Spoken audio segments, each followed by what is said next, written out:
Students, आज हम करेंगे क्लास 12th की 7.2 के solutions. Chapter name is integral और जो हम मेथड कर रहे हैं सब्स्टिट्यूशन कर रहे हैं।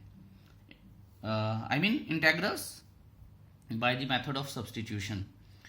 मैं आपको बता दूं, अभी तक आपने देख ही लिया होगा, ट्राई तो किए ही होंगे क्वेश्चंस, तो काफ़ी आपको आसान भी लगे होंगे, कुछ मुश्किल लगे होंगे, कुछ ठीक ठाक लगे होंगे। लेकिन ये एक्सरसाइज एक ऐसी एक्सरसाइज है पूरी इंटीग्रेशन में या इंटेग्रल में जो आपकी थिंकिंग स्किल्स को बहुत ज़्यादा इम्प्रूव कर देगी। ऑलराइट, सो इस बात का आप विशेष ध्यान रखिएगा कि आपकी थिंकिंग स्किल्स को इम्प्रूव करने के लिए ही ये एक्सरसाइज बनी है, और आपको जितना ज़्यादा टाइम लगाएंगे इस पे, इसको समझ के करने में या बार बार करने में, उतना ही हेल्पफुल रहेगा। अब एक और बात आती है कई बार कि कुछ स्टूडेंट्स के कुछ आंसर्स मिलते हैं, कुछ नहीं मिलते हैं। ठीक है, हम वो भी देखेंगे कि क्या होता है क्या नहीं होता है, बट आपको बहुत केयरफुल रहना है ये एक्सरसाइज करते वक्त। तो चलिए पहला क्वेश्चन करते हैं, जो नॉर्मली स्टूडेंट्स कर भी लेते हैं। स्टेटमेंट मैंने लिख ली है, इसको हमेशा इस तरह से शुरू करना चाहिए, let I is equal to this. अब वैसे तो मैंने आपको समझाया था कि ऊपर डिफरेंशिएशन होगी, नीचे फंक्शन होगा, फंक्शन की डिफरेंशिएशन ही होगी, और मैंने ये भी बताया था कि हर बार नहीं होता। ठीक है, कई एक्सेप्शंस भी आएंगी, वो देखेंगे हम। यहाँ पे हमें सीधा दिख रहा है कि ये फंक्शन है और इसकी डिफरेंशिएशन ये है, तो सीधा ज्यूम करते हैं, let 1 plus x square is equal to t, differentiating both sides. ये मैं एक ही बार लिख रहा हूं,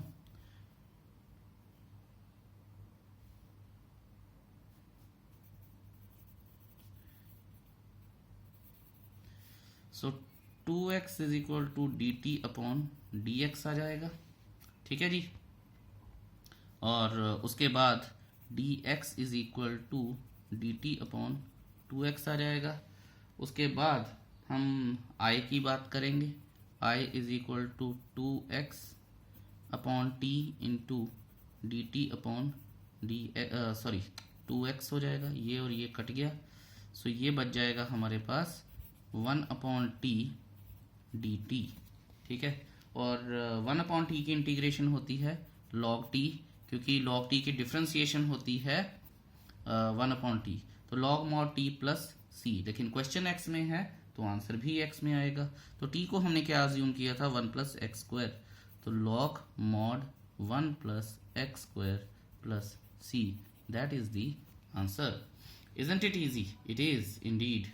ठीक है, अब हम करते हैं क्वेश्चन नंबर 2। क्वेश्चन नंबर 2 लिखते हैं जी। क्वेश्चन नंबर 2 है और आंसर भी पीछे से मैच कर रहा है।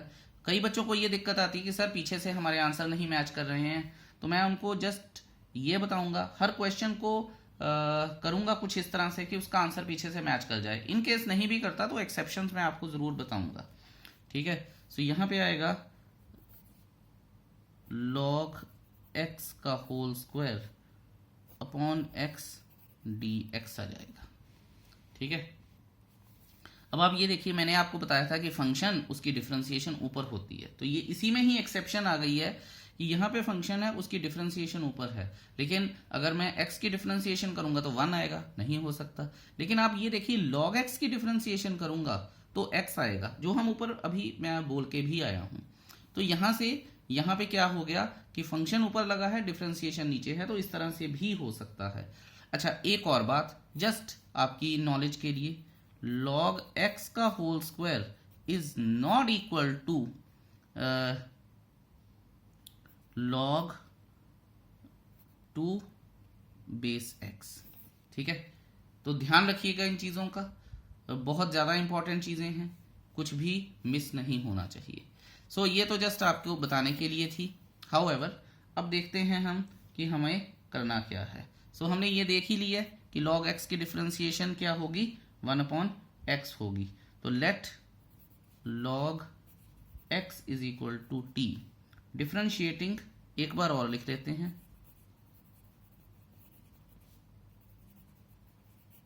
Both sides. ये लास्ट बार है जब मैं लिख रहा हूं, क्योंकि मेरा मकसद यहाँ पे आपके कॉन्सेप्ट क्लियर करना है। ठीक है, छोटी छोटी चीज़ें हैं, ये आप कर सकते हैं। तो d t upon d x is equal to 1 upon x आ जाएगा, और ये हो जाएगा हमारे पास d x is equal to x d t, right. चलिए अब इसमें इनपुट कर देते हैं, ठीक है। लेट आई नहीं लिखा तो लिख के, आई इज इक्वल टू टी का square upon x into x d t, ये हो गया। अब इसके इंटीग्रेशन कर देंगे, टी की पावर 3 अपॉन 3 प्लस सी, और टी को हमने क्या माना हुआ है, लॉग एक्स, है ना। तो लॉग एक्स का होल क्यूब अपॉन 3 प्लस सी। अच्छा, कई बार बच्चे एक क्वेश्चन पूछ लेते हैं कि सर आप एक बात बताइए कि इसमें मॉड आना चाहिए या नहीं आना चाहिए, लगा सकते हैं या नहीं लगा सकते हैं। तो मेरा जवाब ये होता है कि बच्चों मॉड हम लगा सकते हैं, ठीक है, क्योंकि क्वेश्चन में नहीं लगा था इसलिए नहीं भी लगाएंगे तो चल जाएगा, लेकिन आइडियली लॉग के साथ जो भी टर्म होती है उसमें हमें मॉड इंसर्ट करना चाहिए। आई होप ये भी क्लियर है। अब चलिए चलते हैं थर्ड क्वेश्चन पे और देखते हैं। सो question number 3, 1 upon x plus x log x D x, ये हो गया जी। ओके, अब आप ये देखिए कि लेट आई करना है, ये बड़ा इंपॉर्टेंट है, आगे नेक्स्ट एक्सरसाइज में इसका बहुत बड़ा रोल होने वाला है, इसलिए अभी से आदत डाल लीजिए। ये I is equal to 1 upon x 1 plus log x. तो लॉग एक्स देखिए क्वेश्चन में है, हम मॉड एक्स भी लिख सकते थे, डी एक्स। अब आप ये देखिए 1 अपॉन 1 प्लस लॉग एक्स की जब मैं डिफ्रेंसिएशन करूंगा तो वो आएगा 1 अपॉन एक्स आएगा, है ना। 1 अपॉन एक्स फिर ऊपर चला जाएगा तो ये और ये कट जाएगा। मैंने आपको इंट्रोडक्शन में भी बताया था कि हमें हल्का सा दिखना चाहिए बस। तो ये देखिए let 1 plus log x is equal to t, differentiating both sides 0, 1 upon x d t by d x, ये हो जाएगा। So d x is equal to x d t हो जाएगा, ठीक है। तो करें बात अब हम, I is equal to 1 upon x into t into x d t, ये कट गया जी हमारे पास। अब 1 अपॉन टी की इंटीग्रेशन कर लेते हैं। 1 अपॉन टी की इंटीग्रेशन आएगी लॉग मॉड टी प्लस सी। ये बुक वाले लगाए ना लगाए, हमें तो लगाना जरूरी है। तो और लॉग क्या है, मॉड क्या है, 1 प्लस लॉग एक्स प्लस सी। अच्छा, कई बार मेरे को ये भी क्वेश्चन आता है कि सर 1 प्लस लॉग एक्स हो सकता है या लॉग एक्स प्लस 1 हो सकता है, तो दोनों चीजें हो सकती हैं, ठीक है। So don't worry about it. Question number 3 भी हो गया। अब क्वेश्चन नंबर 4 करेंगे हम। क्वेश्चन नंबर 4 है, ये अच्छा क्वेश्चन है, sine x sign cos x, sine x sign cos x.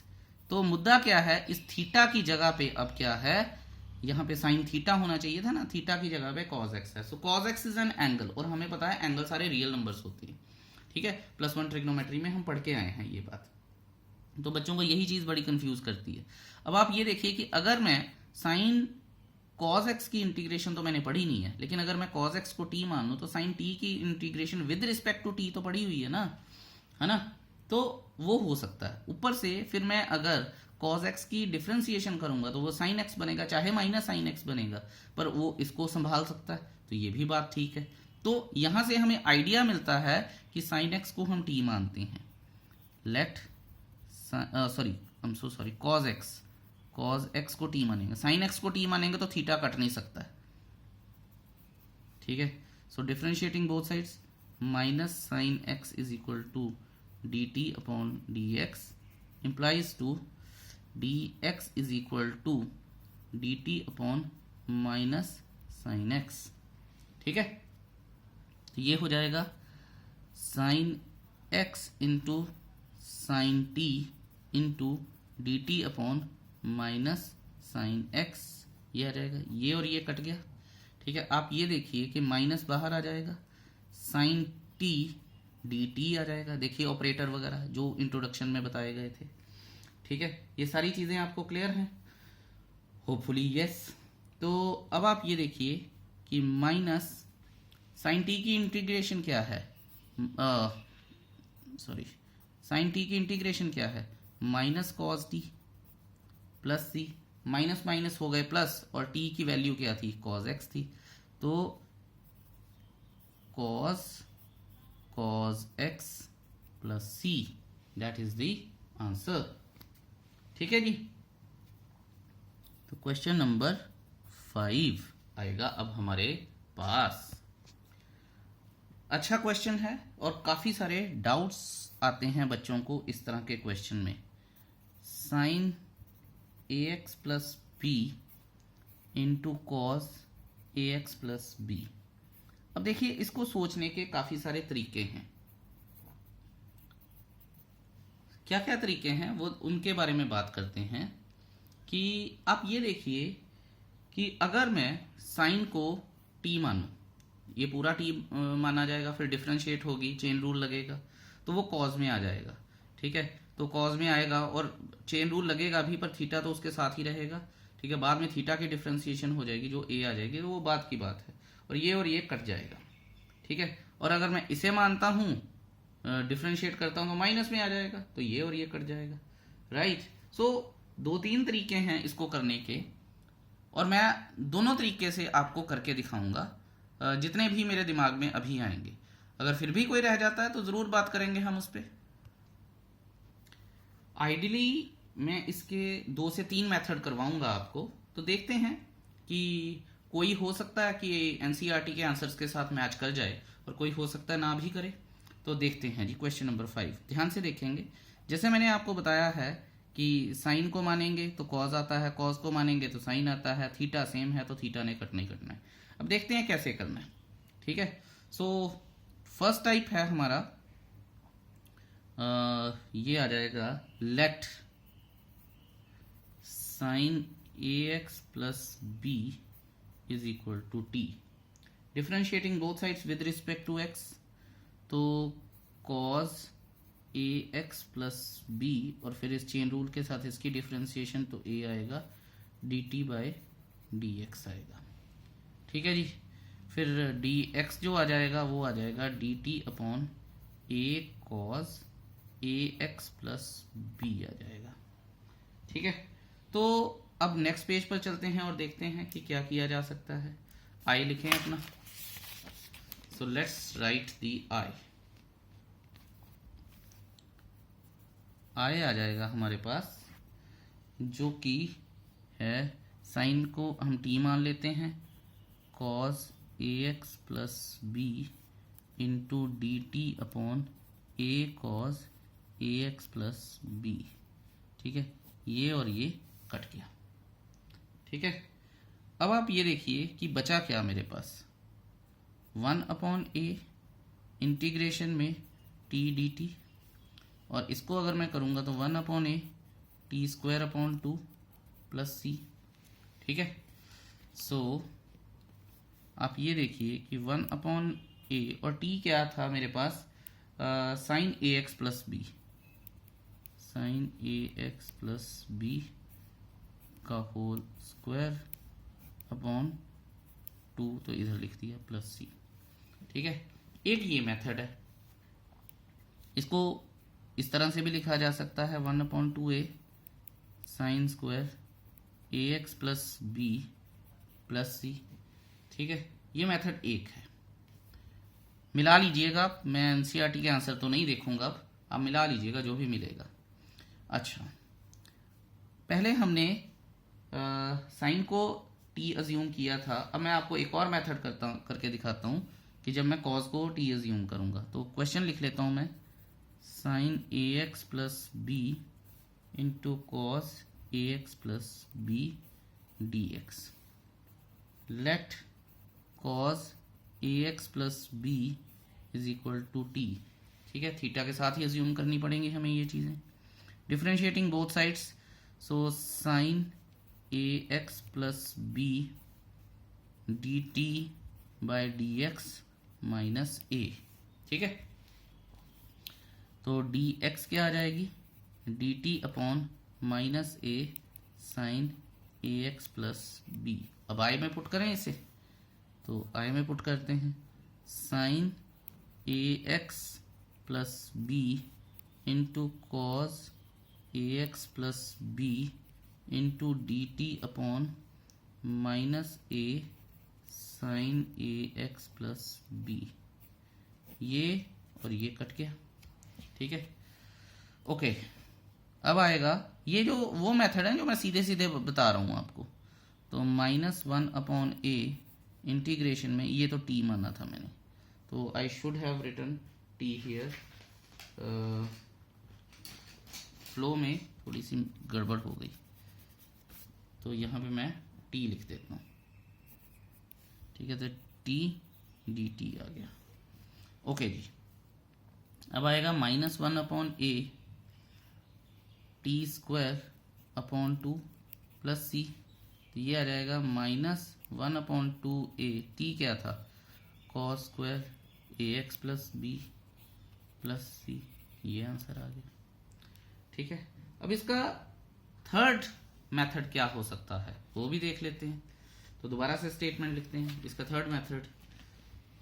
तो थर्ड मेथड क्या है, हमारे पास स्टेटमेंट है कि sine a x plus b cos a x plus b, theta same है, साइन कॉस लगा है, तो आप ये देखिए कि 2 sine theta cos theta is equal to sine 2 theta, तो मल्टीप्लाई एंड डिवाइड विद 2, तो 2 sine a x plus b cos a x plus b, यहाँ बाहर 1/2 आ जाएगा, ये dx हो जाएगा, ठीक है।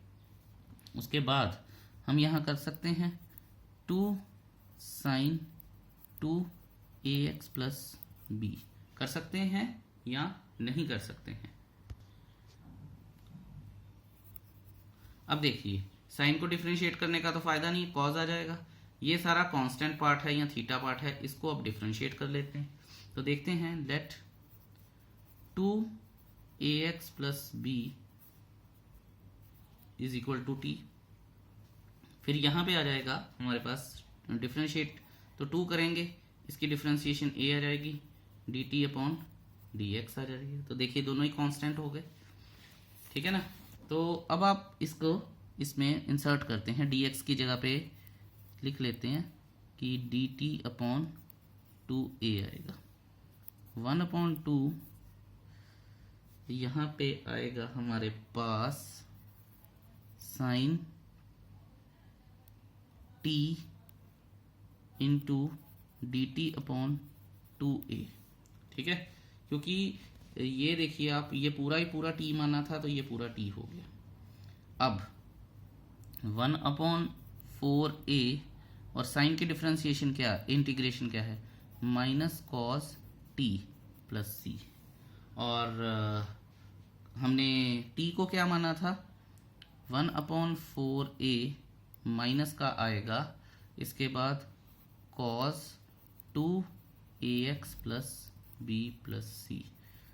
तो अगर कोई कहे ना कि पहला ठीक है दूसरा गलत है, या तीसरा ठीक है दूसरा गलत है, या दूसरा ठीक है बाकी 2 गलत हैं, तो वो गलत होगा, ये तीनों ही ठीक हैं, ठीक है। सो एनसीईआरटी में तो एक ही दिया होगा इन तीनों में से, जो भी दिया होगा इसका मतलब ये नहीं है कि बाकी 2 गलत हैं, वो गलत नहीं है, आपको ध्यान से करने हैं बस। I hope you got what I am trying to say. मुद्दा ये है कि करते करते क्या मेरे दिमाग में वो सारे तरीके आ रहे हैं या नहीं आ रहे हैं, वो एक अलग बात है, ठीक है। अब क्वेश्चन नंबर 7 देखते हैं हम। क्वेश्चन नंबर 7 क्या कहता है, नहीं सॉरी 6 है ना, 5th के 3 पार्ट की है, 6th क्या कहता है, let i is equal to ax plus b under root में dx, ठीक है जी। और इसका मतलब ये भी होता है, आप इसको इस तरह से भी लिख सकते हैं अगर आप लिखना चाहें तो, ठीक है, ये आ गया। सो आइदर विच वे। अब आप ये देखिएगा कि बीच में कांस्टेंट है तो हम कर सकते हैं बड़े आराम से। अगर आप सब्स्टिट्यूशन से ही करना चाहते हैं तो इसको t मान लीजिए, देखिए लेट, बिना सब्सटीट्यूशन के भी ऐसे क्वेश्चन हो सकते हैं वैसे। सो जो भी आपके दिमाग में आता है वो कर लीजिए आप, ठीक है। So d x is equal to d t upon a आ जाएगा। तो अब आप ये देखिए कि t की power 1/2 d t upon a आ जाएगा। तो मैं यहाँ लिखूँगा 1 अपॉन ए टी की पावर 1/2 डी टी लिख दूंगा मैं। तो ये क्या आ जाएगा 1 अपॉन ए टी की पावर 3/2 इंटू 2/3 प्लस सी आ जाएगा। और t की क्या वैल्यू है अगर आप उसे ध्यान से देखेंगे तो ए एक्स प्लस बी है। सो 1 अपॉन ए 2/3 लगा लेता हूँ मैं यहाँ पे, और ए एक्स प्लस बी की power 3/2 plus c, that is my answer. आसान सा ही था, कोई ज़्यादा लंबा चौड़ा नहीं था। पर इसमें भी कई बार बच्चे ये कंफ्यूज हो जाते हैं कि सर अंडर रूट के साथ लेना है या विदाउट अंडर रूट लेना है। तो बच्चों कोशिश किया कीजिए, कोशिश करनी चाहिए पहले ये देखने की कि विदाउट अंडर रूट हम उठा सकते भी हैं चीज़ को कि नहीं उठा सकते। विदाउट अंडर रूट मैंने डिफरेंशिएट किया तो क्या आ रहा था, कांस्टेंट आ रहा था, और उसके बाद साथ में कोई टर्म भी नहीं है। अंडर रूट के साथ लेता और डिफरेंशिएट करता तो वो ज़्यादा लंबा काम हो जाता। कर सकता था मैं, ऐसा नहीं है कि नहीं कर सकता था, पर वो ज़्यादा लंबा काम हो जाता। यहाँ पे हमें ये देखना है कि मैं क्वेश्चन को स्मार्टली कैसे करूँ, एट द सेम टाइम ठीक कैसे करूँ, एट द सेम टाइम कम से कम टाइम में कैसे करूँ। तो बड़ी सारी चीज़ें आपको इंटीग्रेशन करने के वक्त देखनी पड़ती हैं, और ऑफ कोर्स ये इतना शानदार चैप्टर है कि ये हमें बहुत सारी चीज़ें सिखाता भी है। चलिए चलते हैं अब अपने अगले पेज पर और देखते हैं कि वो क्या कहता है। Question number 7। Question number 7 is another good question. Question ये तो कहना ही गलत है कि अनदर गुड है, सारे के सारे ही अच्छे हैं, ठीक है। तो हमें देखना है कि हमें करना कैसे है। ओके जी, तो देखिए सबसे पहले मेरे दिमाग में क्या आता है, जो हम अभी तक गाना गाते भी आए हैं, कि अगर मैं इसको डिफरेंशिएट करूंगा तो t आ जाएगा, इसको डिफरेंशिएट करूंगा d x is equal to d t आ जाएगा, पर इसके बाद करूंगा क्या, ठीक है। तो मुझे इसको डिफरेंशिएट करना चाहिए। Let x plus 2 is equal to t, तो differentiating d x is equal to d t. लेकिन x तो आया ही नहीं, उसने तो पर्पस सॉल्व ही नहीं किया, तो मैं यहाँ पे लिख सकता था और t minus 2 is equal to x. अब देखिए x को भी चेंज कर सकता हूँ मैं, तो दोनों को चेंज करूंगा मैं, t माइनस 2 और उसके बाद t माइनस 2 के बाद मुझे लिखना चाहिए अंडर रूट के अंदर t, ठीक है जी। ओके, तो यहाँ जाएगा dt।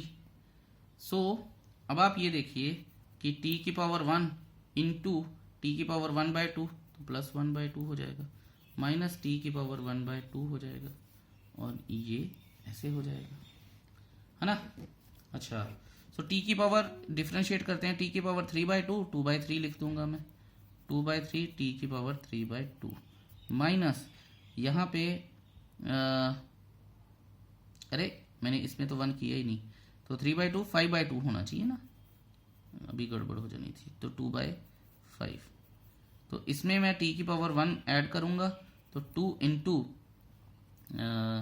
यहाँ पे 1 आएगा हमारे पास, तो इंटीग्रेट में क्या करूँगा 3/2 2/3 हो जाएगा, और t की पावर 3/2 आ जाएगा प्लस c आ जाएगा, ठीक है। तो कर लेते हैं जी 2/5, और t क्या है हमारे पास, t क्या है x प्लस 2, x प्लस 2 की पावर 5/2 माइनस 4/3 x प्लस 2 की पावर 3/2 प्लस c, ठीक है जी। आसान था ना। चलिए ये तो थोड़ा केयरफुली हमने कर लिया, इसका एक ऑल्टरनेट मेथड भी करते हैं, ठीक है। वो भी अच्छा मेथड है, तो देखते हैं कि उसमें क्या करना चाहिए हमें। ये मेथड सिर्फ आपको इसलिए करवा रहा हूं क्योंकि आगे ये ऐसी चीजें काम में आएंगी, ठीक है। वैसे जो हमने ऊपर किया वो तो ठीक ही है, तो ये जस्ट आपको हेल्प के लिए करवाया जा रहा है। स्टेटमेंट लिख लेते हैं, स्टेटमेंट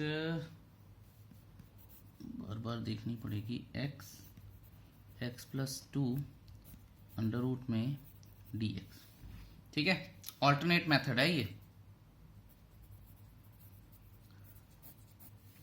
ध्यान से देखेंगे अब हम कि हम इसमें क्या करते हैं।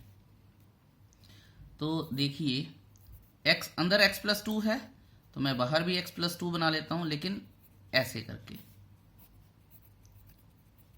x plus 2 dx। ऑलराइट, अच्छा अब फिर से मुझे सोचना पड़ेगा कि मैं क्या करूं।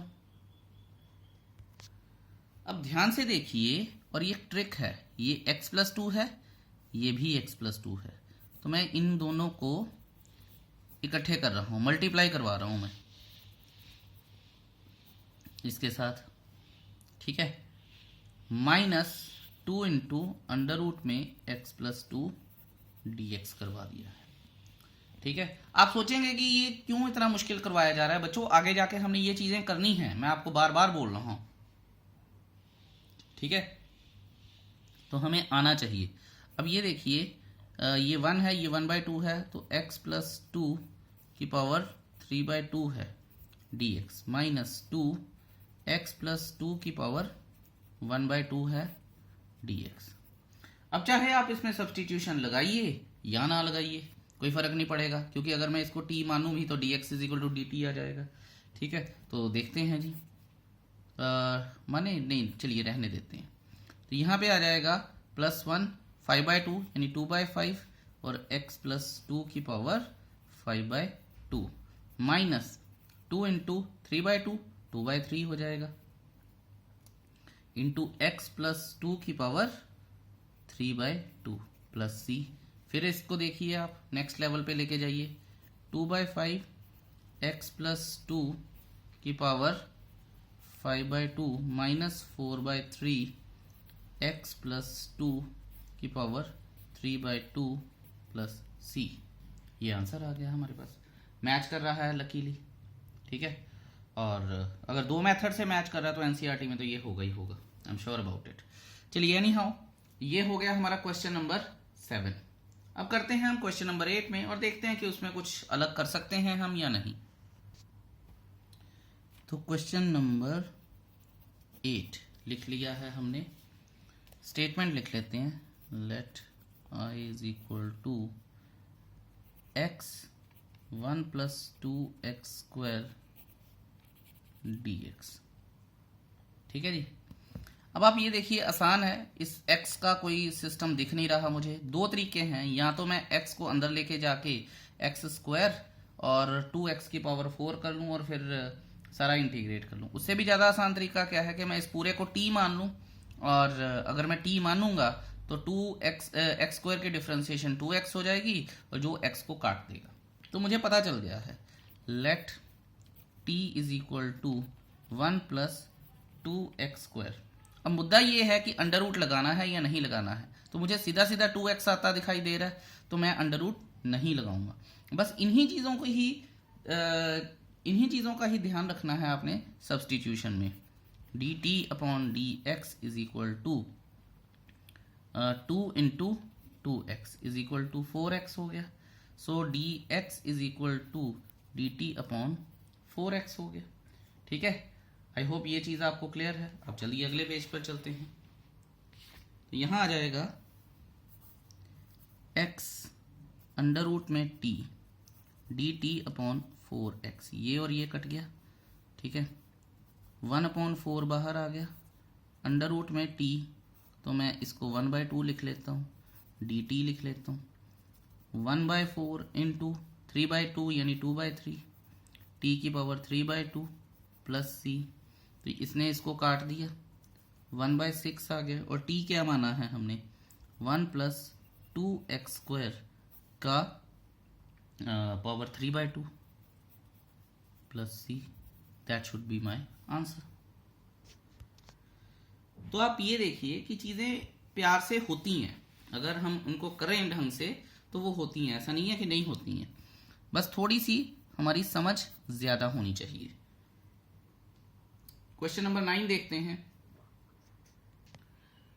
लेकिन उसको भी देखने से पहले मैं आपको बार बार ये बात बोलूंगा कि जो अंडर रूट के अंदर की टर्म है कोशिश कीजिए कि उसे ही आप टी मानिए। ठीक है, जैसे मैं आपको अभी 9th क्वेश्चन लिख के बताता हूं। 4x प्लस 2 और यहां आ जाएगा x square plus x plus 1 D x, ये आ जाएगा। देखिए 2 कॉमन निकाल लूँ तो 2x प्लस 1 आएगा। यहाँ पे आप इसको डिफ्रेंशिएट कीजिए तो 2x प्लस 1 ही आएगा। तो मुझे सिंपल दिखाई दे रहा है तो मैं इसके साथ पंगा ले ही नहीं सकता हूँ, है ना। तो देखिए let x square plus x plus 1 is equal to t, d t by d x is equal to 2x plus 1। ठीक है, सो डी एक्स आ जाएगा D t upon 2x plus 1। अब मैं यहाँ पे 2 कॉमन निकाल लूँगा, 2x प्लस 1 यहाँ पे आ जाएगा अंडर रूट के अंदर t into d t upon 2x plus 1। ये और ये कट गया, 2 बाहर आ गया, t की पावर 1/2 आ गई, इंटीग्रेशन हो गई, dt हो गया। देखिए सारा कुछ कितने मज़े से होता है। 2 इंटू टी की पावर 3/2, 2/3 हो जाएगा, प्लस c आ जाएगा 4/3। t क्या है हमारे पास, x square plus x plus 1 की पावर 3/2 प्लस c। देखिए कितने मज़े से निकल गया ये क्वेश्चन, कोई दिक्कत भी नहीं दी इसने। अब हम करते हैं क्वेश्चन नंबर 10। ये काफ़ी मामलों में बहुत ज़्यादा अच्छा क्वेश्चन है और हमें बहुत कुछ सिखा के भी जाएगा। और इस तरह का क्वेश्चन करने के लिए हमारे पास डिफरेंशिएशन की नॉलेज अच्छी होनी चाहिए। इंटीग्रेशन तो हम कर ही रहे हैं, डिफरेंशिएशन की नॉलेज अच्छी होनी चाहिए। ठीक है, अब आप ये देखिए कि इसको करेंगे कैसे, कुछ नहीं समझ में आ रहा। अगर मैं आपके साथ ही करता हूं, अंडर रूट एक्स कॉमन निकाल रहा हूं तो अंडर रूट एक्स माइनस 1 आ जाएगा। यहां से अब कुछ बात बनती हुई दिखाई देगी मुझे। क्यों ऐसा होगा, क्योंकि अगर मैं इस पूरे को टी मान लूं, अंडर रूट एक्स की डिफरेंशिएशन क्या होती है, 1/2 रूट एक्स, तो रूट एक्स आएगा और रूट एक्स ही यहां पे भी है। यही एक फालतू चीज थी। दूसरी तरह से भी हो सकता है कि इस सारे को टी मान लूं। ठीक है, अगर देखिए रफ में करें हम तो अंडर रूट एक्स माइनस 1 को टी मान लूं तो अंडर रूट एक्स क्या हो जाएगा, अंडर रूट एक्स हो जाएगा टी प्लस 1, ऐसा हो जाएगा। लेकिन दोबारा डिनोमिनेटर में ही आ जाएगा सारा कुछ, तो डिनोमिनेटर में तो हम ला नहीं सकते क्योंकि कोशेंट फंक्शन होता नहीं है। तो यहाँ पे आपको ये भी बात का ध्यान रखना है। सो देखिए अब हम करते हैं let under root x minus 1 is equal to t. तो differentiating both sides, d t by d x is equal to 1/2 root x, ये आ जाएगा हमारे पास। सो यहां से अब आप देखिएगा डी एक्स क्या आएगा, 2 रूट एक्स, डी टी आ जाएगा। देखिए न्यूमरेटर में डी टी के डी एक्स के साथ आ गया ये और डी टी के, तो न्यूमरेटर और यहां से डिनोमिनेटर अब मुझे पता है कि कट जाएगा। तो i is equal to under root x, ये t था पूरा, ठीक है, और into 2 root x d t, ये और ये कट गए। ठीक है जी, आई होप आपको क्लियर है ये चीज। अब चलिए चलते हैं अगले पेज पर। याद रखिएगा 2 एज कांस्टेंट बाहर आ जाएगा, 1/t बचेगा।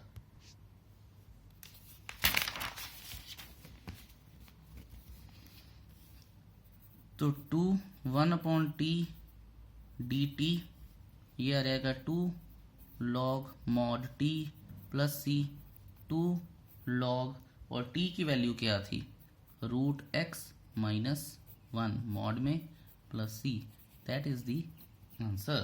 तो यहां से हमने देखा कि हमें जब तक डिफरेंशिएशन पूरी तरह से नहीं पता चलती है इंटीग्रेशन मुश्किल हो जाएगी थोड़ी सी। तो चलिए जी अब करते हैं कोशिश 11th क्वेश्चन की। देखते हैं 11th क्वेश्चन हमें क्या समझाना चाह रहा है। क्वेश्चन 11, इसकी स्टेटमेंट देख के ही आधी चीज़ें तो मेरे दिमाग में फ्लैश कर रही हैं। तो x माइनस 4 एक्स प्लस 4 का अंडर रूट डी एक्स, ठीक है। तो अब आप ये देखिए और ध्यान से देखिएगा कि दो मेथड करूँगा मैं इस क्वेश्चन के भी, ताकि आपके दिमाग में ये चीज़ें फिक्स हो जाएं। तो d x is equal to d t आ गया, और x is equal to t minus 4 आ जाएगा।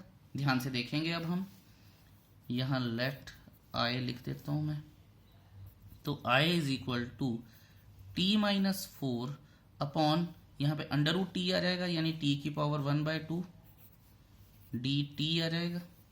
ठीक है, सो ये हमारे पास हो सकता है t अपॉन टी की पावर 1/2 माइनस 4, यहाँ डी टी लिख दूँ मैं, 4 1 अपॉन टी की पावर 1/2 डी टी आ जाएगा।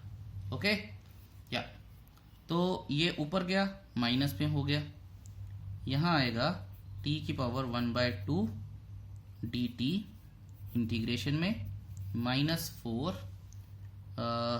t की power minus 1/2 d T integration में। ठीक है, तो चलिए अब बात करते हैं। यहाँ +1 हो जाएगा, 3/2 आ जाएगा, यानी 2/3 हो जाएगा।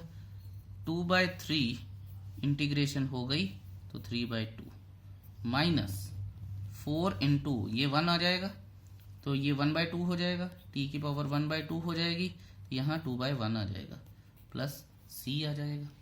Is it okay? या अब हम t की वैल्यू इंसर्ट कर लेते हैं। तो क्या थी वो, x+4 थी। 2/3 x+4 3/2 माइनस 8 x+4 की पावर 1/2, या अंडर रूट में रख लीजिए आप, जैसा भी आपको ठीक लगता है, प्लस c। तो ये आंसर हो गया हमारा। अगर कई बार एनसीईआरटी वालों को डिटेलिंग में जाने का बड़ा शौक होता है, तो इसको थोड़ा सा फर्दर हम कर सकते हैं। देख लेते हैं जी, x+4 की पावर 1/2, ध्यान से देखेंगे हम, माइनस 8 x+4 की पावर 1/2 प्लस c तो आपको पता है अलग ही होता है वो। ठीक है, c बड़े वैसे काम की चीज़ है। मैं पढ़ाते पढ़ाते वैसे मेरे दिमाग में आया कि मुझे कहना चाहिए, c वाकई में बड़े कमाल की चीज़ है। कुछ भी कर लो बेचारे के साथ, अपॉन 2 लगा दो, अपॉन 3 लगा दो, मल्टीप्लाई कर दो, डिवाइड, प्लस माइनस, सब c ही है। ठीक है, चलिए उसके बाद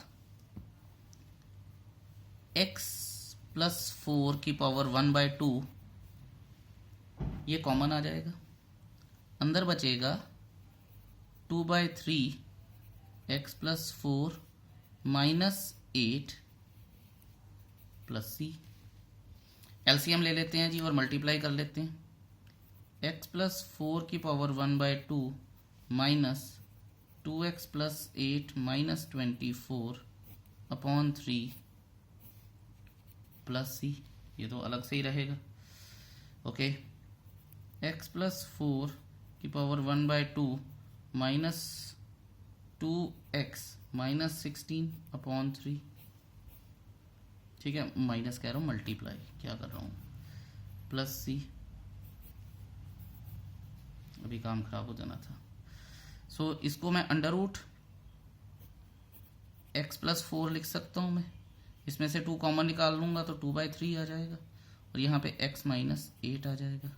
ज़्यादा से ज़्यादा ये आंसर भी हो सकता है आपका, आप चेक कर लीजिएगा। वैसे तो ऊपर वाला ही ठीक है, पर पता नहीं होता। मुद्दा ये है कि आपको ये करना है। आई होप कि आप समझ रहे हैं कि मैं क्या कहना चाह रहा हूँ। अब करते हैं जी क्वेश्चन नंबर 12। ये भी अपने आप में एक अनोखी ही गाथा है जो हम गाएंगे। चलिए चलते हैं नेक्स्ट पेज पर और देखते हैं। मुझे याद आया है कि मैंने आपको बोला था कि मैं इसका एक और तरीके से सॉल्यूशन बताऊंगा। सो करते करते बात आ गई दिमाग में, तो चलिए कर ही लेते हैं फिर। x+4 अंडर रूट में dx आ गया, i आ गया। ऑल्टरनेट मेथड है जी ये। ठीक है, मैं लिख देता हूँ ऑल्टरनेट मेथड। अब ये देखिए कि ये x+4 है, तो मैं ऊपर भी x+4 इस तरह से बना सकता हूँ। ठीक है ना, और क्योंकि हम ये पहले भी करके आए हैं तो मैं थोड़ा सा स्पीड से कर दूंगा। x+4 अंडर रूट में x+4 dx माइनस ये 4 कॉमन आ जाएगा 1 x+4 dx आ जाएगा। ये भी अलग अलग कर लिया मैंने। उसके बाद मैं क्या कर सकता हूँ कि अगर मैं इसे डिवाइड कर दूँ तो ये आ जाएगा अंडर रूट में यहाँ x+4 की पावर 1/2 dx माइनस x+4 की पावर 1/2 माइनस में dx। ये माइनस है, बस ये याद रखिएगा। अब इसको क्योंकि dx is equal to dt है तो सिंपल इंटीग्रेशन हो सकती है। 3/2 2/3 x+4 3/2 आ जाएगा माइनस 2/1 आ जाएगा x+4 1/2 आ जाएगा प्लस c इन सबका कॉमन आ जाएगा। ठीक है, इतना तो सारे ही कर लेते हैं। फिर इसके बाद जो मैंने आपको वो सारा पार्ट बताया था मैं दोबारा से फटाफट से कर देता हूँ कि 2/3 x+4 की पावर 1/2 माइनस 2 x+4 की पावर 1/2 प्लस c। ठीक है, तो आई होप ये क्लियर है आपको। मैंने कुछ गलत किया है यहाँ पे ना, मुझे फीलिंग सी आ रही है। ये 4, अरे ये 4 नहीं लिखा तो ये 8 होगा, तो ये भी 8 होगा। हाँ अब ठीक है। अब आप ये देखिए कि x+4 की पावर 1/2 कॉमन आ गया, अंदर बचा 2/3 x+4 और माइनस 8 प्लस c। फिर आ जाएगा x+4 का अंडर रूट, ये आ जाएगा 2x + 8 माइनस 24/3 प्लस c आ जाएगा x+4 तो 2, ये सीधा ही अब हम लिख लेंगे x - 8 प्लस c। ठीक है, ये मैं बता के आया हूँ आपको कि -16 आएगा फिर कॉमन निकलेगा और फलाना ढिमका। So question number 12, I hope कि ये अब दोनों मेथड्स आपको क्लियर हैं। मेरे लिए ये ज़्यादा आसान है और मुझे बड़ा ही कन्वीनियंट लगता है, इससे क्वेश्चन की लेंथ भी छोटी हो जाती है जो मैंने यहाँ पे ऑल्टरनेट मेथड करवाया। बाकी देख लेते हैं जी। अच्छा, मैं आपको ये क्वेश्चन जो क्वेश्चन नंबर 12 है ये करवाने से पहले मैं आपको थोड़ा सा बताना चाहता हूँ कि बहुत ध्यान से, दिमाग से और आराम से सुनिएगा जो जो मैं बता रहा हूँ। पहले क्वेश्चन लिख लेते हैं। x³ - 1 की पावर 1/3 x की पावर 5 dx। मैंने आपको बताया है कि ट्रिग्नोमेट्री की तरह हमें कुछ स्टेप्स इसके पहले ही सोच लेने चाहिए।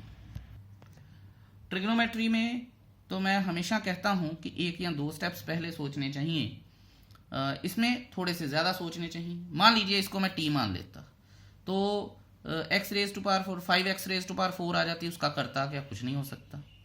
मान लीजिए मैं इसको t मान लूंगा, ध्यान से सोचने वाली बात है, इसको t मान लूंगा तो 3x² आ जाएगा। 3x² को x² मैं इसमें से ले जाऊंगा तो यहाँ पे x³ बच जाएगा और इसको मैं t मान रहा था तो इसका माइनस उस तरफ चला जाएगा। तो ये सारी सोचने वाली बातें हैं, तो मुझे लग रहा है कि सिस्टम कुछ सही बन सकता है। तो ध्यान दीजिए, बात बनी गई लगती है मेरे को, t आ गया तो differentiating both sides 3x² = dt/dx आ जाएगा। dx = dt/3x²। ठीक है, ये बात हो गई। अब मुझे पता है कि x² ने कटना है, अगर x² ने कटना है तो x³ बचना है, ये मैं पहले ही सोच चुका हूं ये चीजें।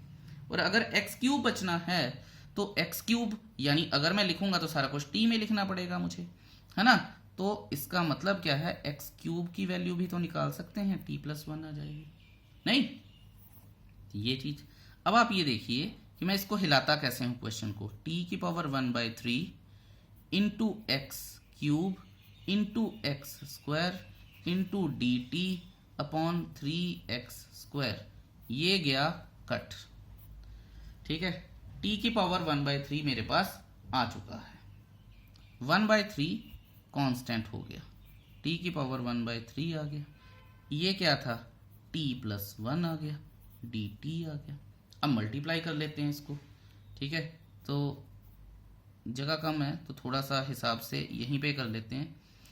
1/3 + 1 4/3, t की पावर 4/3 प्लस t की पावर 1/3 dt आ जाएगा, ठीक है। अब भूलिएगा मत इसको, इसकी आगे मैं इंटीग्रेशन करने जा रहा हूं। यहाँ पे क्या आएगा, 1 + 1 कर लूंगा तो 7/3 3/7 आ जाएगा। यहाँ पे +1 कर लूंगा तो 4/3 3/4 आ जाएगा। तो याद रखिएगा इस बात को। चलिए चलते हैं अगले पेज पर। ओके, अब यहाँ पे मैं लिखूंगा 1/3 और t की पावर 7/3 3/7 आ जाएगा, प्लस t की पावर 4/3 1/3 था ना, उसमें 1 ऐड किया तो 4/3 3/4 आ जाएगा, प्लस c आ जाएगा, ठीक है।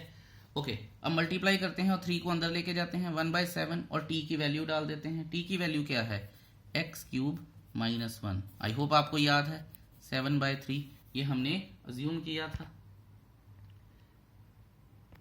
ठीक है जी। उसके बाद प्लस 3 अंदर गया तो 1/4, तो x³ - 1 की पावर 4/3 प्लस c, ये हमारा आंसर आ गया है। आई होप आप समझ गए होंगे जो मैं करवाना चाहता था। एक बात कई बार बच्चे पूछ लेते हैं, एक चीज जो मैं आपको यहाँ बतानी भी चाहूंगा, x³ - 1 कहते सर आपने x³ - 1 को ही t क्यों माना, x³ इसकी पावर 1/3 भी तो थी, उसको t मान लेते तो बिल्कुल माना जा सकता था। अगर मैं इसको ऐसे करता तो ये हट जाता और यहाँ पे क्यूब आता, differentiating both side with respect to x ही होता तो भी हो सकता है। आप करके देखिएगा, आपको बड़ा मजा आएगा, ठीक है। यहाँ पे ये पार्ट 1 था, इस वीडियो को मैं क्लोज कर रहा हूँ। 12 क्वेश्चंस हमने किए हैं, बाकी क्वेश्चंस हम नेक्स्ट वीडियो में करेंगे। Thank you so much for listening to me so very patiently. Have a nice day, bye bye.